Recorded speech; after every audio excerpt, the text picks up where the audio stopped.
Hey guys, আজ আমি গিয়েছিলাম বন্ধুর বাড়িতে কার্তিক ফেলতে।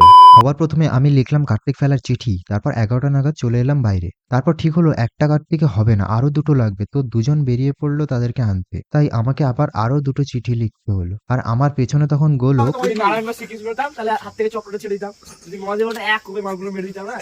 ਹੱਸਦੇ ਚਿਹਰਿਆਂ ਦਾ ਮਤਲਬ ਇਹ ਨਹੀਂ ਹੁੰਦਾ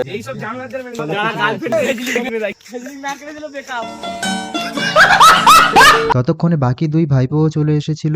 এই যে তিন ভাইপো এবার বাড়িতে যাওয়ার জন্য একদম রেডি, আর আমরাও ধূপ জ্বালিয়ে বোম নিয়ে রেডি। তারপর ফার্স্ট ভাইপোর বাড়ির উদ্দেশ্যে রওনা হলাম গুটি গুটি পায়ে। তারপর ভাইপোকে বসিয়ে মোমবাতি ধরিয়ে বোম মেরে চলে এলাম। এবার নেক্সট ভাইপোর বাড়ি এলাম। এখানে এসে তো সুদীপ মোমবাতিই বসাতে পারছিল না, তার মধ্যে এক দাদা পেছনে বোম মেরে দিয়েছে। তাড়াহুড়োয় আমরা ওইভাবে ফেলে চলে এসেছিলাম। এবার আমাদের লাস্ট ভাইপোর পালা, সেও কিছুক্ষণের মধ্যে বাড়ির সামনে চলে এলো। তারপর আর কি, বোমা বাড়ি শুরু হয়ে গেল। তবুও বেরোচ্ছিল না দেখে পচা